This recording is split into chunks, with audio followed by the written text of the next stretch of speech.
오늘은 에베소 4장 11절부터 12절 말씀을 가지고 사역자의 역할이라는 제목으로 하나님의 말씀 생각하도록 하겠습니다. 에베소서 이제 4장 1절부터 10절까지는 하나됨, 교회가 하나 되어야 된다는 것을 계속해서 강조하셨던 말씀입니다. 이제 그 하나됨 안에서 교회가 어떻게 세워져 나갈 것인가 하는 문제가 11절, 12절 이렇게 말씀을 통해서 그 이후로 나옵니다. 그러면 이 11절, 12절을 통해서 말씀하시는 주제는 무엇이냐 하면 사역자의 역할은 교회를 세우는 것이다.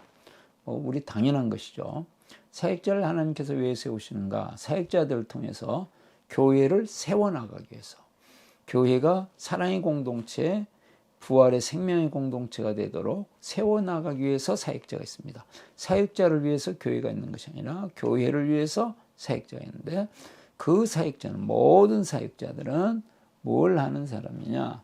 교회를 세우도록, 교회를 십자가와 부활의 복음으로 세우고 하나님의 나라를 이루는 진정한 교회가 되도록 만들기 위해서 사역자를 세운다 하는 말씀이 되겠습니다. 자, 11절 말씀을 보시면 이렇게 기록되어 있습니다. 그가 어떤 사람은 사도로, 어떤 사람은 선지자로, 어떤 사람은 복음 전하는 자로, 어떤 사람은 목사와 교사로 삼으셨으니. 우리 예수님께서 모든 것들을 통일하시고 지배하시고 통치하시는 우리 예수님께서 교회에 사람들을 세우셨는데, 이때 당시 이제 에베소 교회가 세워질 당시의 상황에서는 어떤 사람은 사도로 세우셨다. 그때는 사도가 있던 시대니까. 그다음에 어떤 사람은 선지자, 특별히 선지 사역을 하는 사람으로 세우셨고, 어떤 사람은 복음 전하는 자로, 그때 당시에는 순회하면서 복음을 전하는 사람들이 있었기 때문에 복음 전하는 자로, 어떤 사람은 목사와 교사로, 그래서 교회 안에서 가르치고 목양하는 자들로 이렇게 세우셨다, 이렇게 말씀을 하셨습니다. 예수님께서 성육신하시고 십자가에 죽으시고 부활하시고 그 다음에 승천하시고 우편에 앉으셔서 이제 그리스도를 대신해서, 예수 그리스도를 대신해서 이 세상에 하나님의 교회를 세우고 하나님의 교회를 이루어 가도록 하기 위해서 복음 사역자들을 세우셨다 하는 말씀이 되겠습니다. 그래서 이들을 통해서 예수님께서는 이제 교회를 세워나가시는데, 12절 보시면 이는 왜냐 하면, 이들을 세우신 목적이 뭐냐, 이유가 뭐냐 하면 성도를 온전하게 하여 봉사의 일을 하게 하며, 성도를 온전하게 하려고 하셨다. 온전하게 한다, 이 말씀은 훈련시킨다 하는 말씀으로 우리가 생각하시면 되겠습니다. 그래서 성도들 훈련시켜서 봉사의 일을, 섬김의 일을, 또 다른 말로 하면 목양하는 일을 하도록 하기 위하여서 하였다. 그래서 결국은 성도들이 이제 훈련을 받아서 준비가 되어서 이제 서로 섬기는 일을 하고, 또 주님의 뜻을 따라서 이제 목양을 하는 이 일을 통해서 결국은 그리스도의 몸을 세우려 하십니다. 목적은 그리스도의 몸을 세우려 하십니다. 교회를 그리스도의 몸이라고 표현하고 있습니다. 그리고 이 그리스도의 몸이라는 걸 가지고 그 뒷부분에도 계속 설명하고 있습니다. 그리스도의 몸, 그래서 우리의 몸을 생각하면서 우리의 몸이듯이 교회는 그리스도의 몸이다 하는 것을 말씀하고 있는 것입니다.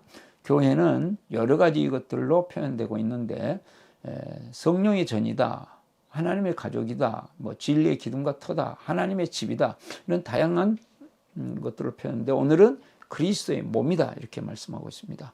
그래서 그리스도를 머리로 하고 그리스도의 다스리심을 받아서 서로 섬기면서 도우면서 살아가는 그리스도의 몸. 그래서 교회는 그리스도로 충만해야 되고 그리스도를 드러낼 수 있는 그런 그리스도의 몸이 되도록, 그리스도의 몸을 튼튼하게 세우도록, 그리스도의 몸을 건강하게 세우도록 하시기 위해서 하나님께서는 사역자들을 세웠다. 사역자들이 하는 일은 모든 성도들을 이제 훈련시켜서 성도들이 영혼을 구원하고 그다음에 사람들을 세워나가고 돌보고 회복시키고 하는 이 모든 일을 잘 할 수 있도록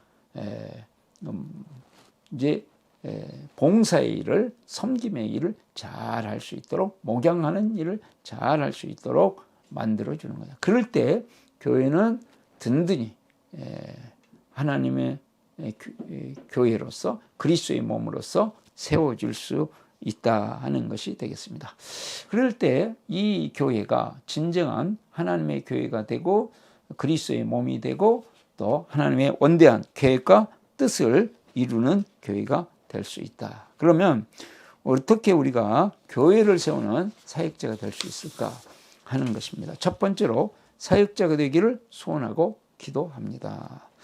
우리는 하나님께서 우리를 그리스도의 몸으로 부르시고 예수님을 믿게 하시고 예수님을 믿었다는 이야기는 그리스도의 몸의 한 지체가 되었다 하는 말씀하고 똑같습니다. 그러므로 모든 성도는 이제 나는 그냥 교회 주변으로서 왔다 갔다 한다 하는 거 아니고 우리 몸의 모든 지체가 다 서로를 섬깁니다. 그렇듯이 예수님을 믿자마자 우리 그리스도인들이 가져야 될 가장 기본적인 태도는 앞으로 나는 사역자다 하는 것이죠. 섬기는 자다. 사역자로 해서 특별히 목사, 선교사 이렇게 되는 것이 문제가 아니고 서로가 서로를 섬겨서 세워주고 도움을 주고 그리스도의 사랑을, 그리스도의 지혜를, 그리스도의 능력을 드러내는 그런 통로가 되는 것이죠. 이제 교회가 진정한 이 시대에 하나님께서 원하시는 소금과 빛의 역할을 감당하는 교회가 되어지고 생명의 교회가 되어지려고 하면 교회의 사역자들은 교회의 모든 신자들은 사역자가 되어서 해야 된다. 이게 만약에 손가락 하나가 전혀 작동하지 않는다. 그럼 이거 지금 이것은 불행이죠. 눈이 작동하지 않는다. 이거 얼마나 큰 불행입니까? 그렇듯이 내가 눈의 역할을 할 수도 있고 손의 역할을 할 수도 있고 발의 역할을 할 수도 있고 손톱의 역할을 할 수도 있습니다. 손톱 아무리 미약하지만 손톱 하나 없을 때 얼마나 삶에 불편합니까? 그렇듯이 우리 교회가 이 세상에서 소금과 빛의 역할을 감당하고 하나님의 은혜의 진정한 공동체가 되도록 하기 위해서는 뭐가 돼야 됩니까? 사역자가 돼야 된다. 그래서 모든 신자는 사역자가 되기를 소원하고 기도해야 된다. 모든 신자가 반드시 해야 될 일은 사역자가 되도록 소원하고 기도하는 일. 계속 사역자를 삼으시죠. 예수님을 믿자마자 그때부터 우리는 사역자입니다. 그러므로 사역자가 되도록 기도하고 특별히 어떤 사역자가 되어야 될 것인가? 십자가의 사랑으로 모든 사람들과 사랑의 관계를 이루고 부활의 생명으로 생명의 통로가 되는 것. 이런 사역자를 한마디로 말하면 관계 전도자다. 그렇게 이야기합니다. 관계를, 사랑의 관계를 잘 해서 다른 사람들에게 생명의 복음을 영향을 줄 수 있는 사람. 그래서 그렇게 되기를 우선은 소원하고 기도해야 된다. 그 다음에 두 번째는 사역자 훈련을 받습니다. 사역자가 되기를 소원하고 기도만 해서 되는 게 아니죠. 하나님께서는 하나님의 사람들을 언제나 훈련시키셔서 사용하셨습니다. 예수님께서 제자들을 그냥 불러서 곧바로 사용하신 것이 아니라 전부 불러서 3년 공생애 동안에 계속 하나님의 나라가 무엇인지를 가르치시고 그다음에 그것을 보여주시고 훈련시키시고 제자들을 끊임없이 훈련시켰었습니다. 자, 바울 사도도 예수님을 직접 만나지 않았습니다. 그렇지만 그가 아라비아 사막으로 가서 3년 동안 그 다음에 자기 고향 다소로 가서 10년 동안 끊임없이 훈련받습니다. 훈련해서 사용하십니다. 하나님께서 모세를 쓰실 때도 40년 동안 이집트 궁정으로 보내셔서 궁중에서 왕의 교육을 받게 하시고 40년 동안 또한 광야로 보내셔서 참된 목자로서의 영적인 리더로서 갖춰야 될 자질을 갖추도록 계속 훈련하십니다. 그리고 40년을 사용하십니다. 요셉을 사용하실 때도 13년이라는 정말 혹독한 어마어마한 기간 동안 훈련을 시키시고 사용하십니다. 그러니까 누구든지 하나님께서 쓰실 때는 훈련을 시키신다 그거죠. 그러므로 훈련 받는 것은 특권입니다. 하나님 나라에 훈련 받을 수 있는 특권이죠. 우리가 국가대표가 되어서 국가대표 축구선수로서 훈련을 받는다. 이건 특권이죠. 훈련 받는 것을 싫어하고 회피하는 것은 엄청난 특권을 스스로가 버리는 것입니다. 그래서 우리가 관계를 맺는 훈련, 또 영적인 훈련, 그래서 이런 내 자신을 관리하는 훈련, 끊임없이 하나님의 말씀으로 훈련받고 일반적인 성품 또는 관계 이런 쪽으로 훈련받고 사역자 훈련을 우리는 받아야 된다. 그래야만 우리가 진정 그리스도의 몸을 세우는 진정한 사역자가 될 수 있습니다. 그래서 사역자가 되기를 소원하고 기도하고 훈련을 받습니다. 그리고 세 번째는 사역자를 훈련시킵니다. 우리가 성장하기 위해서는 반드시 사역자를 훈련시키는 게 필요합니다. 그래서 우리 주위에 있는 믿지 않는 사람을 찾아서 믿도록 섬길 뿐만 아니라 그들이 곧바로 훈련을 받을 수 있도록 우리가 섬겨줘야 된다는 거죠.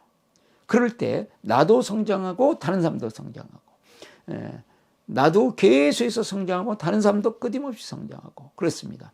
그렇게 하도록 쉽게 만들어진 것이 행복한 삶입니다. 행복한 삶은 누구나 쉽게 사역자가 되도록 하는 기본적인 훈련을 받도록 만들어준 것이죠. 그래서 자신도 계속 훈련되어지고 다른 사람도 훈련되어지고 그 행복한 삶을 통해서는 지금 사람과의 관계를 어떻게 할 것인지 내 마음을 계속 치유받으면서 또한 복음을 어떻게 전할 것인지 이 모든 것들이 농축되어 있습니다. 그렇기 때문에 행복한 삶을 통해서 끊임없이 이제 사람과의 관계, 소통은 어떻게 하며 언어는 어떻게 사용할 것이며 이런 모든 것들이 그게 훈련 속에 있죠. 그래서 내가 행복한 삶의 인도자가 될 뿐만 아니라 다른 사람들을 행복한 삶의 인도자로 훈련시켜서 참여시켜서 그 다음에 인도자로 만들어내는 것, 그것을 내 머릿속에 두고 그것을 이루기 위해서 끊임없이 해야 되죠. 그러니까 우리는 한 사람을 구원하는 것도 엄청나게 중요합니다. 그러나 또한 그런 행복한 삶의 인도자는 이제 사역자가 되도록 섬겨줘야 끊임없이 사역자가 나올 수 있죠. 그래서 교회가 건강한 교회로 정말 하나님께서 원하시는 참된 교회로 만들어질 수 있는 것입니다. 자, 사역자의 역할은 뭐냐? 교회를 세우는 것인데 그러기 위해서 온 신자들은 꿈을 가져야 됩니다. 나는 사역자가 되리라. 어떤 분야에서든지 사역자가 되리라. 근데 가장 기본적인 것은 관계 전도자입니다.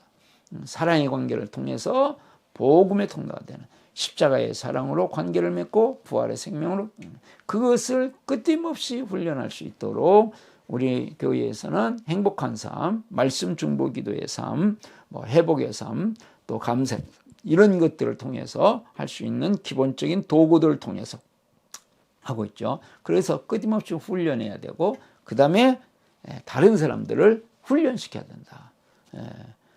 사역자가 돼도 내가 훈련시키는 자가 되는. 그럴 때 나도 성장하고 그 사람도 성장하고. 그래서 교회가 역동적으로 예수 안 믿는 사람이 믿어지고 믿는 사람이 사역자로 계속 양육되어지는 그런 일이 있을 때 교회는 하나님께서 기뻐하시는 교회, 하나님께서 원하시는 교회, 하나님의 뜻을 이루는 교회, 이 시대에 빛과 소금의 역할을 감당하는 진정한 교회가 될 수 있고 그런 자들에게 하나님께서는 임재하시고 함께하시고 은혜를 베푸시고 지혜를 더 부으시고 있는 자들에게 더 부으시는 하나님의 은혜가 넘칠 것으로 믿습니다.